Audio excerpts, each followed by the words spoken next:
Bonjour, salam alaikum. Bon, bah, on avance dans la compétition et plus on avance dans la compétition et plus les matchs sont de plus en plus difficiles. On va jouer l'équipe championne du monde avec des joueurs de qualité, un entraîneur de grande qualité, le meilleur sélectionneur au monde.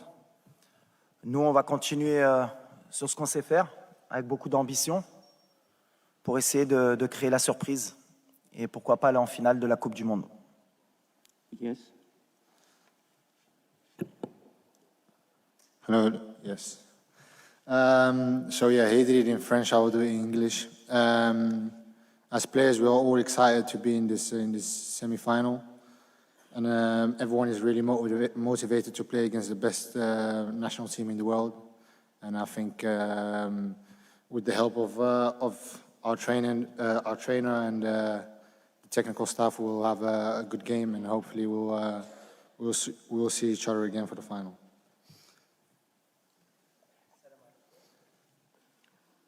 عديل الرحموني مدير موقع ماتش بريس بالمغرب. سيد وليد الركراكي، غدا إن شاء الله مباراة قوية ضد المنتخب الفرنسي. هل ممكن تعطيونا صورة على العناصر الوطنية التي جاهزة، لأن كل الشارع المغربي يتساءل على الإصابات اللي لاحقت اللاعبين، لأن هذه هي المشكل الوحيد اللي صادف وليد الركراكي. Bon, comme tout le monde le sait, on a beaucoup de blessés, mais on récupère bien. On a un staff médical qui est de très haut niveau, et chaque jour, il y a des choses positives qui viennent avec des bonnes nouvelles. Donc voilà, on attend toujours jusqu'à la dernière minute, c'est ce que j'ai dit depuis le début de la compétition, pour prendre les décisions. Donc pour moi, il n'y a personne qui est out, et il n'y a personne qui est in, on va dire. Voilà, on verra demain qui est prêt, qui n'est pas prêt, mais en tout cas, on mettra la meilleure équipe possible et les joueurs qui sont à 100% pour débuter le match. Colbert Yompan, Diaspora News Cameroun. Bonjour coach. Quel est le sentiment qui vous anime en ce moment? Celui de vous dire on a atteint les demi-finales, c'est déjà énorme, tout ce qui arrive, c'est un bonus, ou alors de se dire on est là, on donne tout pour la finale? Bah, c'est un peu ce qu'on veut changer comme mentalité. On est venu dans cette compétition avec beaucoup d'ambition et on est venu pour changer les mentalités, notamment de notre continent. Et c'est ce que j'ai dit aux joueurs. Si on est content juste d'arriver en demi-finale et de se dire que quoi qu'il arrive, on aura réussi notre Coupe du Monde, bah, y en a beaucoup ici qui diront qu'on l'a réussi. Moi, je ne suis pas de cet avis. On est dans les 4 meilleures équipes du monde. On n'est pas arrivé par hasard. Et on a notre mot à dire demain pour aller en finale. Et on va être dans cet état d'esprit, en espérant que, comme je l'ai dit depuis le début, que notre adversaire ne va pas nous respecter, comme beaucoup d'équipes. Parce que c'est vrai que s'ils jouent à leur meilleur niveau et qu'ils nous respectent, ce sera beaucoup plus compliqué. Mais nous, on a confiance. On a joué les grosses cylindrées du mondial. On a peut-être le parcours le plus difficile. À chaque fois, on nous prédit l'élimination et on est encore là, avec nos valeurs. Donc non, aujourd'hui, je disais en début de compétition qu'on rêvait de gagner la Coupe du Monde. Plus on avance et plus on est proche de notre rêve. Donc voilà, on va se battre demain pour aller plus loin. Bonjour, Walid Regragui, je suis là. Hugo Moissonnier, Radio France Internationale. L'une des principales menaces qu'il va falloir neutraliser pour vous, ce sera évidemment celle de Kylian Mbappé. Dans sa zone, il y aura Achraf Hakimi. Les deux joueurs se connaissent évidemment très bien. Ils jouent en club et puis ils exposent régulièrement leur amitié sur les réseaux sociaux. Et même au Maroc, je crois que Kylian Mbappé est déjà venu voir son pote. Est-ce que vous allez avoir une conversation particulière avec Achraf Hakimi pour neutraliser Kylian Mbappé? Bah, s'il y a un joueur qui le connaît mieux que moi, c'est Achraf. Hein. Il s'entraîne tous les jours avec lui. Donc s'il a une idée précise du joueur qu'est Kylian, c'est lui qui le sait. Donc non, on va pas mettre en place plus de dispositifs tactiques ou quoi que ce soit par rapport à Kylian, parce que malheureusement pour nous, il n'y a pas que Kylian. Quand on voit Griezmann, la qualité du joueur que c'est entre les lignes, quand on voit Ousmane, qui est pour moi le complément parfait de Kylian. Voilà, le danger, il vient à gauche, il vient à droite. Donc si on reste que focus sur Kylian, on fera une erreur.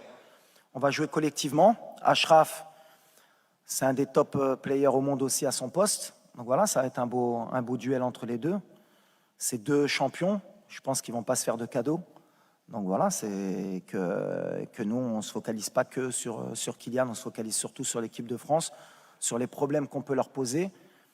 Et puis après, à l'arrivée, forcément, les problèmes qu'on peut poser, il faudra annihiler un peu Kylian, mais pas que. Et Achraf, le concernant, j'ai aucune inquiétude qu'il sera à 200%, qu'il est surmotivé pour battre son copain.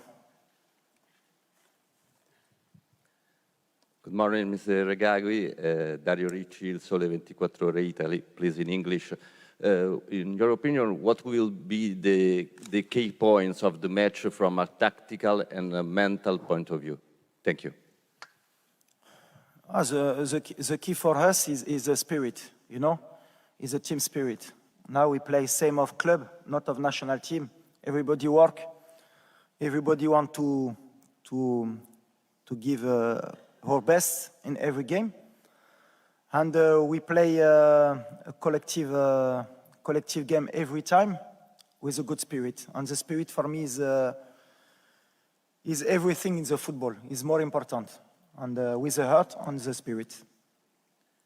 Before we continue with the questions, I would kindly ask our colleagues, the photographers, to please leave the room. Our colleagues, the photographers, kindly please leave the room. Thank you. No more photos.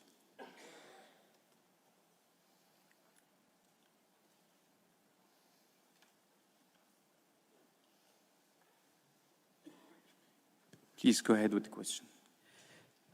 Mourad Mouteroukil, M24, Walid, bonjour. L'autre fois, je t'avais demandé, je voulais savoir ce que tu avais dit aux joueurs quand tu les avais regroupés au milieu du terrain. Et tu m'avais répondu, je leur avais demandé s'ils avaient toujours faim. Est-ce qu'ils ont toujours faim? J'ose espérer. Hein. Quand tu arrives en demi-finale de Coupe du Monde, si tu n'as pas faim à ce moment-là, c'est faire une demi-finale de Coupe du Monde, c'est pas donné à tout le monde. Il y a la meilleure équipe de la compétition qui est déjà sortie, c'est le Brésil.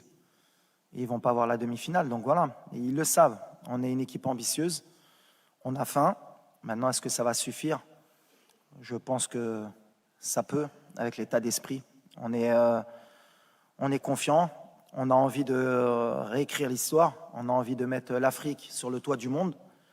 Et ça, c'est une des valeurs qui va être importante pour demain, parce qu'il faudra être fort pour nous sortir de la compétition, même si je sais que tous les pronostics sont contre nous. Mais nous, on a confiance. Alors peut-être qu'on est fou, mais c'est bien d'être fou. Mais nous, on a confiance, je le répète. Et on n'est pas fatigué, je le répète aussi. Donc si ça peut les embêter jusqu'à demain, parce qu'apparemment ça veut être rassurant à dire qu'ils vont être fatigués. Non, on ne va pas être fatigué. Depuis le début de la compétition, tout le monde dit qu'on va être fatigué, on ne va pas être fatigué. Tu ne peux pas être fatigué à une demi-finale de Coupe du Monde. Donc on a faim et on n'est pas fatigué. Hi, Noah from the Netherlands. A question to both. There will be about 30 extra flights coming over with Moroccan fans to Doha. What does it mean to you both that so many fans will be here supporting you?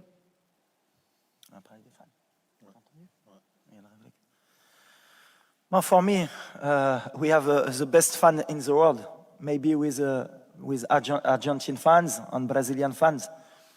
I'm very happy because now the world begin to know what is a Moroccan fan. He's a crazy guy. He loves his country, he loves his club.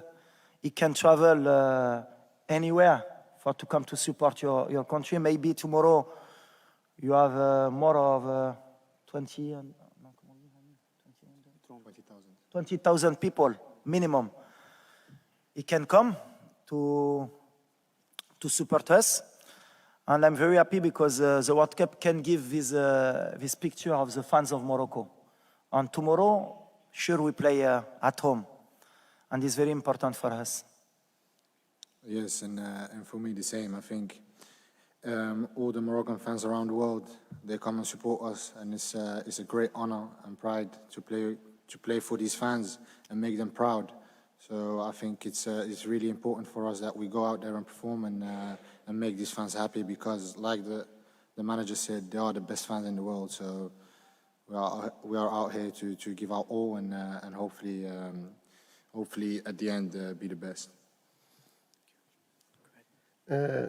نجيم منقود السر الكراكي انت تزاديتي في فرنسا ومسارك وتكوينك الاحترافي كان فيها تمنيتي كيف قلتي في السابق تلعب مع هذا المنتخب وتحققت الامنيه في نصف النهايه واش المعرفه ديالك بهذه الكره ومعك لعابه عندهم نفس المسار بوفال وسيس غيعطيك الاسلحه باش نوصلوا للفينال. شكرا.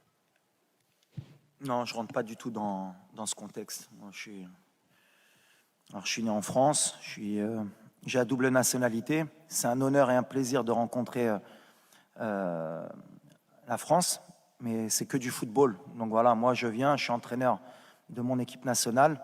On va jouer la meilleure équipe du monde et ce qui m'importe, c'est pas de jouer contre la France ou l'Angleterre ou le Brésil, c'est de me qualifier. Maintenant, c'est sûr que ça va être particulier, surtout pour mes proches, pour ma famille, pour mes amis. Mais moi, en tout cas, en tant qu'entraîneur, c'est quelque chose qui me trouble pas et qui m'intéresse pas du tout. Je suis là en tant qu'entraîneur de football et ce qui m'intéresse, c'est de gagner. Alors, on a la France, si ça avait été l'Angleterre, ça aurait été pareil. Mais ce qui m'intéresse surtout, c'est de jouer la meilleure équipe du monde. Pour un entraîneur, c'est toujours bien de pouvoir se tester et de voir à quel niveau on est arrivé avec notre équipe. Mais même pour les joueurs, c'est le message que je leur porte. On ne fait pas attention à savoir contre qui on joue. Alors, on avait joué la Belgique, on avait des binationaux aussi. Et le message, il est toujours le même. On joue pour le Maroc et on joue un match de football. Et ça doit être la fête. Et je pense que pour tous les binationaux franco-marocains, ça doit être une fête. Et quoi qu'il arrive, eh ben, je pense qu'on fera la fête ensemble sur les champs, que ce soit si c'est le Maroc qui gagne ou la France. Parce que voilà, on vit ensemble et on est content d'être ensemble. C'est le plus important. Salam alaikum, c'est Ilyas. Vous allez rencontrer le dernier finaliste de la Coupe du Monde. On connaît les qualités de la France, notamment avec ses joueurs offensifs. Pensez-vous qu'il faudra exiger plus de conservation du ballon de la part de vos joueurs afin de casser le jeu français et tenter de créer plus d'occasions? Ou gardez-vous ce système de défense collective en tentant d'être dangereux sur les contre-attaques? Merci, c'est Walid. Non, on va jouer comme on sait faire. Alors après, il y a la mode, c'est ce que j'ai dit, je vais le répéter, puisque maintenant on est en demi-finale, c'est bien, il y aura peut-être plus d'écho. Cette possession de balle, mais c'est extraordinaire. Comment même vous, les journalistes sportifs, ça vous fait rêver. 60-70% de possession de balle, tu as fait 2 tirs dans le match. Les XG, ça c'est la meilleure invention pour les coachs ou pour les joueurs. Les XG. On aurait pu gagner parce qu'on a eu 4 de XG. Mais tu as un attaquant en bois qui a loupé 4 occasions et tu as donné 4 XG pour rien. Nous, on est là pour gagner. On n'est pas la possession, si on peut l'avoir, on va la prendre. S'ils ne nous la laissent pas, eh ben on va leur laisser. Mais on va se battre avec nos moyens pour gagner. Et je pense qu'il y a un sélectionneur en face de moi qui est le meilleur au monde pour moi et il a très bien compris ça depuis longtemps. Et il gagne comme ça aussi. Donc voilà, nous, on est là pour gagner. Alors après, parler de est-ce que vous allez avoir la possession? S'ils nous la laissent, on va la prendre. Je ne pense pas qu'ils vont nous la laisser. Et s'ils ne nous la laissent pas, il faut qu'on sache comment faire, comme on a fait les matchs d'avant, pour les empêcher de tirer le plus de fois au but et qu'ils aient le moins de XG possible pour nous battre. C'est le truc. Mais on y va pour faire un coup et pour gagner. Mais la possession, je vais demander à Infantino, s'il peut donner 1 point ou 3 points à partir du moment où on peut avoir 60% de possession, ça va changer beaucoup dans les championnats. Parce qu'à part City, qui est à chaque fois à 70 de possession, mais la possession, je suis passé par là, moi, la possession. C'était mon rêve. Moi, Guardiola, à un moment donné, m'a rendu fou, lui aussi. Ah ouais, tiki-taka, la possession. Ah ouais. C'est sûr que quand tu as De Bruyne, quand tu as Bernardo Silva, quand tu as XY, la possession, c'est bien. Gagner. Moi, ce qui m'importe aujourd'hui, c'est que l'Afrique, aujourd'hui, parce qu'il y en a beaucoup, et notamment les journalistes européens qui ont critiqué un peu notre jeu, moi, je pense que ça les embête aujourd'hui de voir une équipe africaine jouer un peu comme les équipes européennes qui ont compris. Alors, je sais que ça fait plaisir de temps en temps. Ils étaient sympas, ces Africains. Il y avait un peu de danse, ça jouait bien, ils nous ont fait plaisir. Bouffal l'a mis 2 petits ponts, c'est magnifique. Mais il rentre à la maison. Non, c'est fini. On est passé à autre chose. On a envie de gagner. On a envie de gagner pour l'Afrique, on a envie de gagner pour pour les pays qui sont en voie de développement, qui dans le football, pour qu'ils apprennent qu'aujourd'hui, on peut gagner avec un minimum, parce que c'est le football. Il n'y a pas qu'une manière de jouer. Et je prends exemple sur la France. Parce que c'est bien beau, mais moi, 2018, ils m'ont fait rêver la France, comment ils ont joué. Ils ont tout compris. Ils ont explosé tout le monde. Et contre l'Angleterre, ils n'ont pas eu 40 occasions. Ils ont explosé tout le monde. C'est la meilleure équipe. Si on peut prendre un peu exemple sur eux, demain, pourquoi pas. Mais XG, possession, c'est bien. Les datas, je crois qu'on a 0,01% de chance de gagner la Coupe du Monde au départ de la compète. Je ne sais pas, on est monté ou pas à peu près. Peut-être on doit être à 0,03 peut-être maintenant. Mais on va essayer de faire mentir cette statistique. Alors peut-être demain, je vais passer pour un con. Hein. On va dire, ah, il a trop parlé. On est à 12. Alhamdoulilah. Alhamdoulilah. On va essayer de monter après le match un peu plus. Bonjour, monsieur Garoui. Bonjour, cher. Je suis Fernando Valle-Cribar, je suis freelance et je travaille pour l'État de São Paulo dans cette Coupe du Monde. Il y a 8 mois, votre prédécesseur, il y a eu des énormes difficultés pour souder une équipe. Vous arrivez, vous formez un groupe avec des joueurs des origines différentes et le Maroc est là, c'est en réalité. Vous êtes dans les carrés finales. Explique-moi un peu les secrets pour souder un groupe. Qu'est-ce que vous avez fait? Et pour Cher, je voudrais savoir sur l'idée de faire venir les familles. Avec qui de votre famille est ici avec vous et quel support cette expérience de venir avec vos proches vous donne comme force? Merci beaucoup.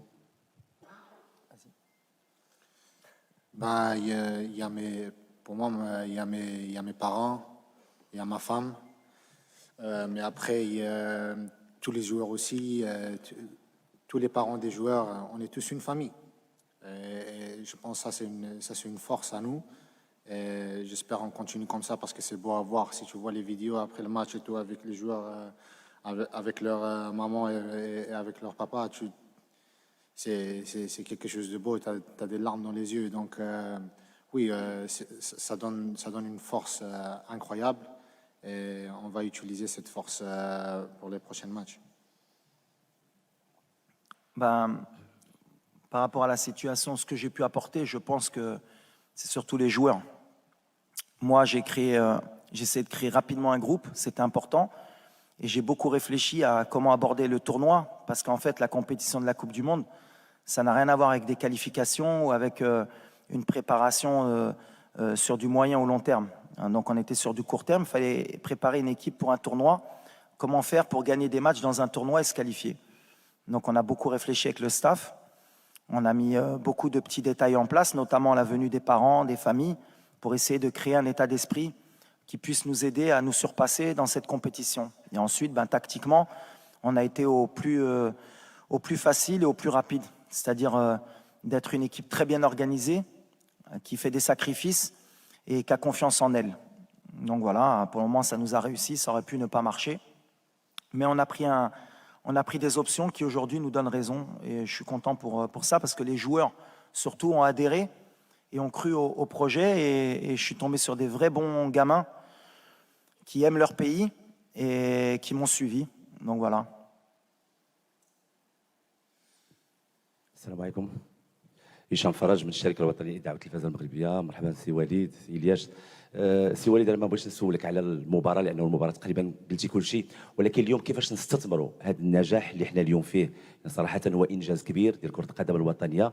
فرحنا انا وتابعنا لاعبين ديال الدوري المغربي وديال البطوله انهم حاضرين، لانه كان هناك بعض من شكك في قدرات اللاعبين المحليين انهم يكونوا يعطيوا الاضافه. على مستوى المراكز التكوين كنتابعوا اكاديميه محمد السادس ومراكز اخرى اللي كتعطي لاعبين. كيفاش نستثمروا هذا النجاح باش نبقاو غاديين في هذه الاستمراريه ونشوفوا لماذا ان شاء الله نحققوا كاس افريقيا وتكون نجاحات ديال الكره المغربيه؟ شكرا. Non, mais le plus important pour moi, et le message que je veux envoyer, c'est que je ne veux pas qu'on commence à catégoriser les joueurs qui intègrent l'équipe nationale. Les joueurs de Botola du championnat local, les binationaux, les joueurs de l'académie. Non, non, quand on intègre l'équipe nationale, on est marocain, on vient avec ses qualités, et parce que le sélectionneur pense que tu peux apporter quelque chose. Et moi, sur les 26 joueurs que j'ai choisis, j'ai pas fait de quota. J'ai regardé ceux qui pouvaient apporter quelque chose à l'équipe et qui pouvaient donner un plus. Et aujourd'hui, c'est bien parce qu'ils le rendent sur le terrain. Après, c'est plus l'environnement extérieur qu'on des doutes concernant ces joueurs-là. Mais moi qui les connais, j'avais aucun doute. Un joueur comme Atiatla, ça joue en Europe tous les jours. Yahya Jebran, ça joue en Europe tous les jours. Dari, même s'il a eu quelques complications à un moment donné à Brest, mais c'est un jeune joueur, il va progresser comme Aguerd à l'époque à Dijon. Et c'est des joueurs qui peuvent jouer en Europe. Voilà. Après, c'est l'état d'esprit, c'est ce que je dis. Une équipe nationale, c'est complètement différent de club. Il faut créer un groupe, un état d'esprit et que tout le monde adhère. Et c'est ce qu'on a réussi à faire. Mais c'est bien pour l'avenir parce que ça a donné confiance à des plus jeunes et à des joueurs du championnat local pour progresser et travailler.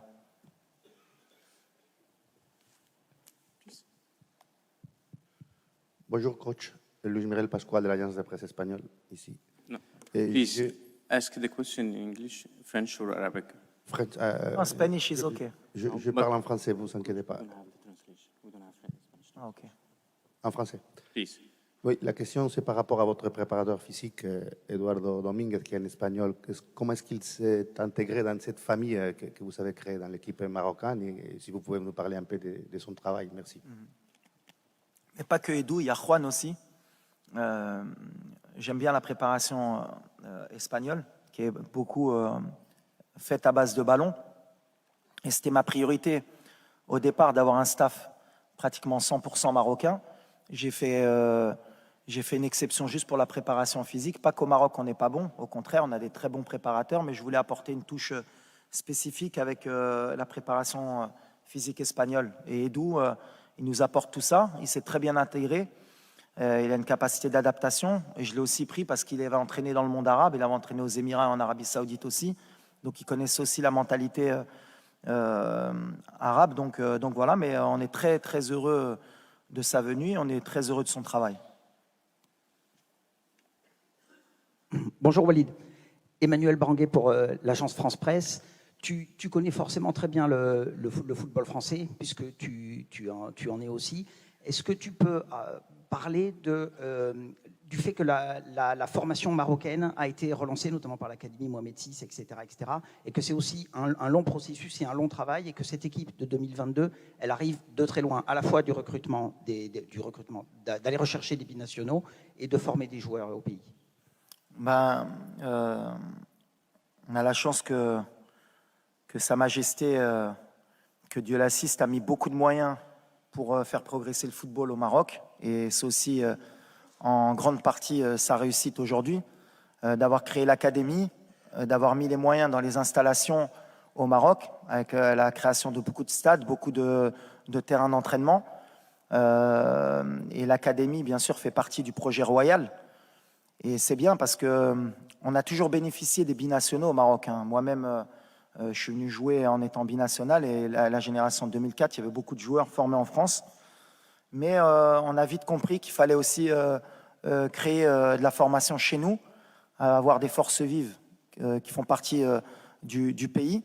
Et avec l'arrivée de joueurs comme El Nasseri, Tegnaouti, Ounahi, Aguerd, d'autres joueurs comme Banoun, Dari, qui sont des produits locaux, on va dire, c'est bien. Ça veut dire que l'Afrique et le Maroc progressent dans ce sens-là. Ils ont enfin compris qu'il fallait se prendre en main. Et Sa Majesté a eu cette vision. Et heureusement pour nous, aujourd'hui, elle fonctionne. Et elle montre au monde que voilà, au Maroc, on avance et on travaille, comme je l'ai dit. سؤالي باللغة العربية. كريم عبد المحسن موقع كورة. بداية بهني الكابتن وليد على الإنجاز اللي حققه ونتمنى إن شاء الله إن هو يكمل لنهاية الحلم اللي قاله من أول يوم. بعد النجاح الكبير اللي الكابتن وليد حققه في كأس العالم بالتأكيد في عروض كتيرة سواء جت أو هتيجي بعد نهاية البطولة. هل الكابتن وليد قراره إن هو الاستمرار مع منتخب المغرب أيا كان الوضع ولا ممكن ياخد تجربة جديدة؟ شكرا.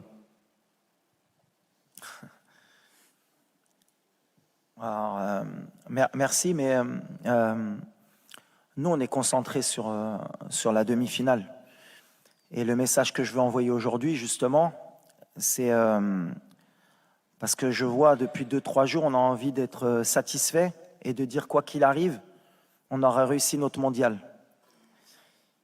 Et je veux changer ça. Alors vous allez me prendre pour un fou, mais non, c'est pas comme ça qu'il faut qu'on pense. On veut aller en finale, on veut gagner la Coupe du Monde. Et ce n'est pas des paroles en l'air.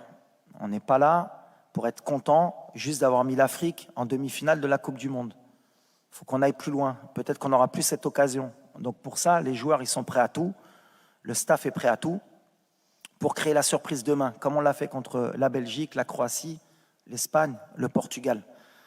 Alors on tombe sur la meilleure équipe du monde, mais peu importe. Aujourd'hui, on est vraiment concentré et on a une énergie qui va être extraordinaire, qui va nous pousser demain pour rééquilibrer un peu les débats. C'est comme un match de coupe. Voilà, quand il y a l'envie, quand il y a la ferveur, quand il y a le public, je pense qu'on est capable. Me concernant, moi, sur mon avenir, je suis marocain, je suis concentré sur mon équipe nationale et j'aime mon pays. Voilà, c'est le plus important. Walid Regragui, bonjour. Lassana Camara de panafricanfootball.com. Je vous ai connu à Corbeil-Essonnes. Les Tartérés, les quartiers difficiles, ça vous dit quelque chose? Est-ce que le fait d'avoir commencé à jouer là, d'être formé là, ça vous aide à comprendre les joueurs maintenant? Parce que beaucoup d'entraîneurs africains ont cette difficulté-là à comprendre les joueurs qui viennent de la diaspora. Et en plus de ça, conjugué à ça, vous étiez entraîneur du Wydad. Le 31 mai, vous étiez champion d'Afrique. La Ligue des champions africains, vous l'avez gagnée. Là, le 18 décembre, vous pouvez gagner la Coupe du Monde. Et toute l'Afrique attend que ça. On a fait aussi. Les journalistes africains ont suivi nos équipes africaines. Chaque année, c'est les branlés sur branlés. Ça sera la première fois de ma vie que je ne supporterai pas l'équipe de France parce que je suis l'équipe de France depuis 5 ans. Mais je veux cette coupe-là. Le Maroc, il faut donner cette coupe-là à l'Afrique. Inch'Allah. Non, écoute, ouais, j'ai grandi à Corbeil, dans les quartiers populaires. Après, j'ai pas envie d'en faire une histoire. Le jeune de banlieue qui réussit, il est parti d'en bas. C'est magnifique l'histoire. J'ai vu il y a plein qui sont partis dans mon quartier où j'ai grandi il y a 30 ou 40 ans pour faire des storyboarding de regarder, on peut réussir. C'est un truc comme pour... j'ai envie de changer les mentalités. Compétences. Qu'on vient de banlieue, qu'on vient de Saint-Germain-en-Laye, t'es bon. Alors oui, je viens des quartiers, c'était un peu plus difficile pour nous, on le sait, il faut se battre 2 fois, 3 fois plus, mais ce n'est pas un frein pour moi et ce n'est pas un critère pour me plaindre. Je suis là où je suis aujourd'hui et je suis concentré pour faire une demi-finale. Si ça m'aide, oui, forcément. Parce que d'où on vient, on a 2 fois plus faim et comme on s'est battu 2 fois plus, et ben forcément, c'est peut-être plus facile à passer ce message-là. Mais ce n'est pas une raison ou une excuse valable pour essayer de créer des histoires. Je suis là avec mes compétences, j'ai passé mes diplômes, j'ai fait 10 ans d'entraîneur avant de prendre la sélection.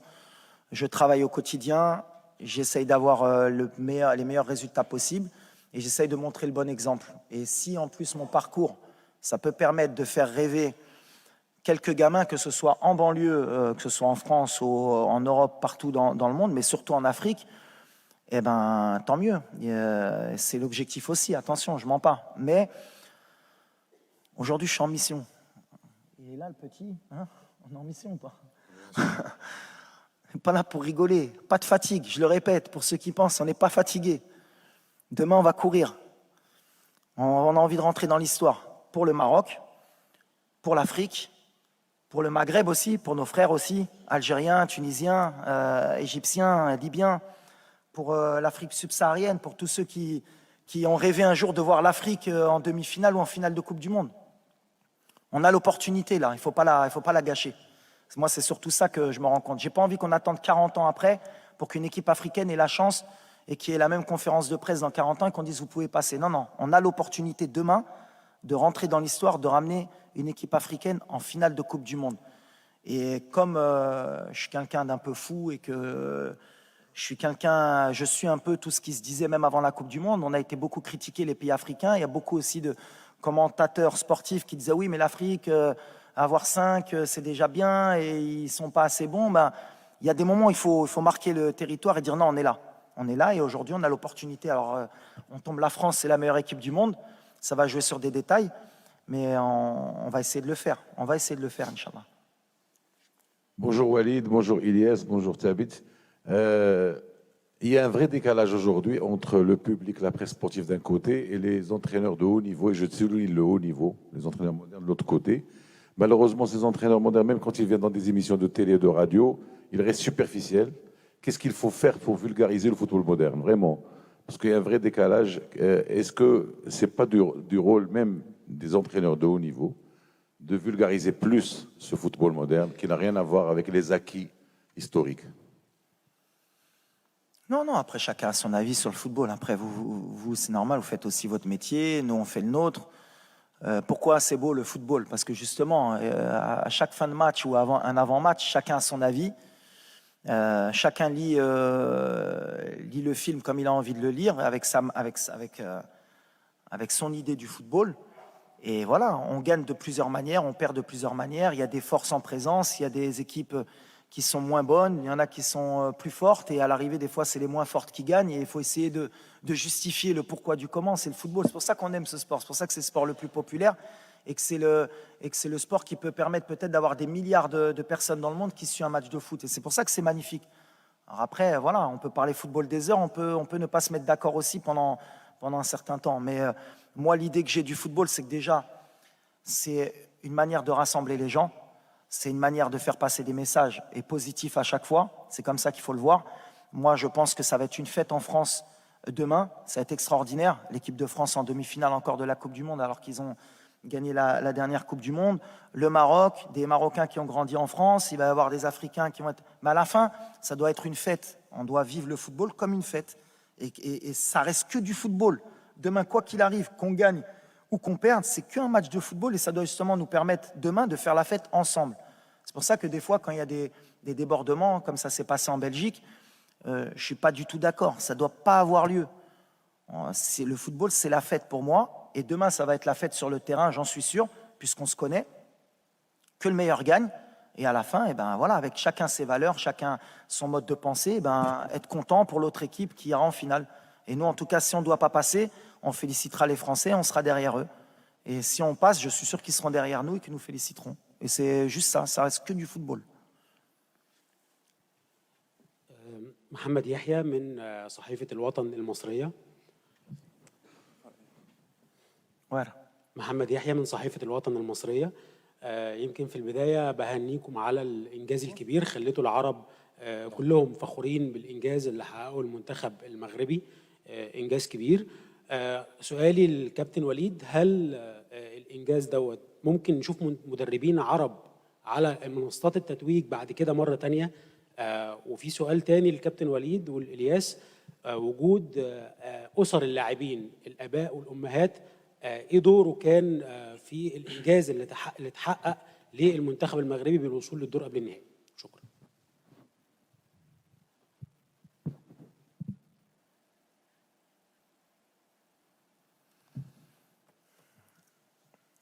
Moi, nous, ce qui est important pour nous, et je parle toujours que de football, c'est ce qui m'importe.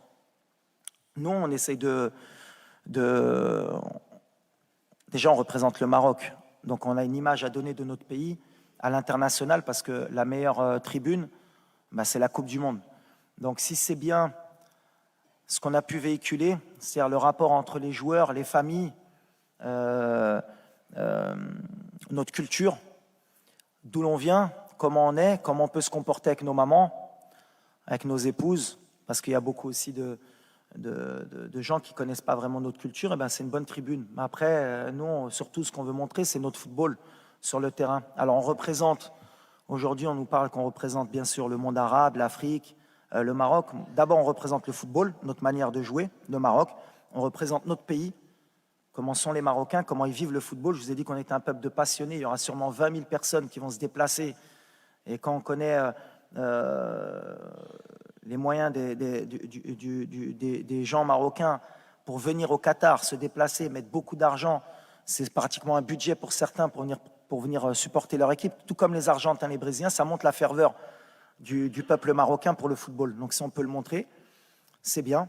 Si on peut faire rêver des gamins dans le monde, que ce soit en Afrique ou dans le monde arabe, c'est encore mieux. Et si on peut donner une image positive de notre pays, du monde arabe, de notre religion aussi, c'est encore mieux aussi.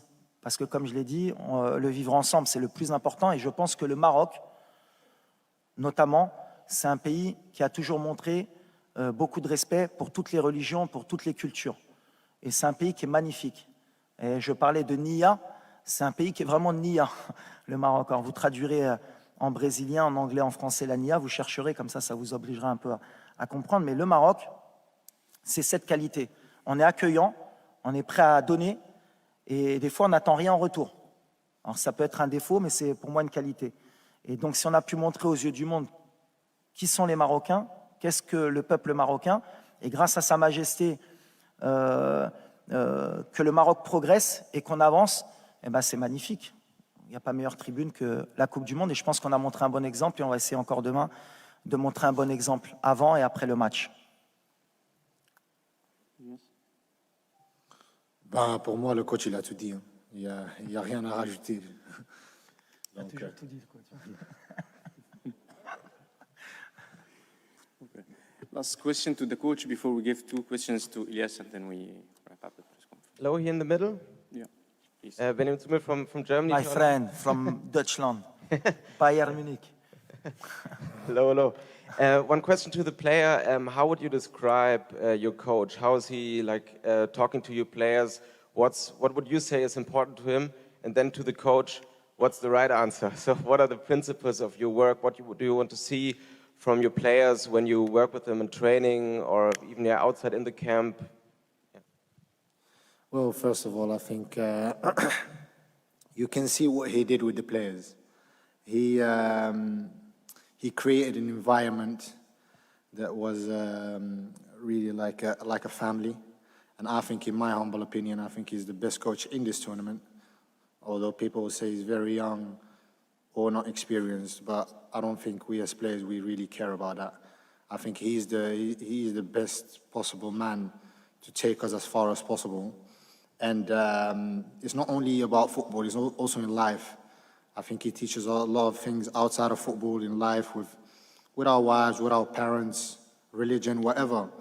Whenever you have a problem, you can go to him, and he will be your dad, your big brother in that moment, outside of being a coach. So I think he's the best man at the moment, and we all wish him the best, because he truly deserves the best. Wow, I think tomorrow he plays Shahir. Huh? Merci, mon petit. So, one question to the coach and one to the captain, please. Over there. Yeah. Good morning, Coach. Gibi Olivero, Gazzetta dello Sport from Italy. Congratulations for your job, because more your players are at their best now. Do you think they will play so well also in their clubs after World Cup? And this tournament is for them a magical period or the turning point of their career? Thank you.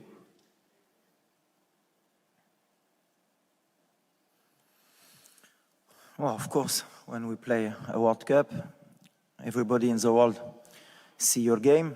You have some player, he play not in the small team, because I don't like that, but he maybe deserve best team of his club, and he's good tribune for us to show his quality. But now everybody is focused for this World Cup. You want to make history, and after, you know, the player, he have his manager, he have his journalist, for he make them a publicity, and he changed the club. But now everybody is focused with Morocco, and that is important for me and for the country. Last question to Ilyas Al-Shar, please. Question to the player, yes. Where is he? Hello, my name is Fisayo Dairu from Nigeria. I want to ask you, Elias, you're one of the few players that haven't had much minutes with the national team in this competition. How is that? How easy or difficult is that to take in such a competition that has put your country on the history books? I am in the semi-final of a World Cup. Me as a little boy, I could have never ever dreamt of something like this. I know every single player wants to play. There's not one football player in the world that doesn't want to play football. And of course, sitting on the bench is not a nice thing. But if you see what we have created as a team, you can see that no one really cares, as long as the job is done at the end of the day. So when the manager gives me a chance, I will be ready, and I will give 100% for him, for my teammates, and for my country. But me feeling something because I didn't play. No, I don't feel anything. I feel proud. And like I said before, I'm in the semi-final of World Cup, and that's a real dream come true, and hopefully it doesn't end here. Walid Regragui, coach of Morocco, and Elias El Shaar, player number 13. Thank you. And Thank you. Merci.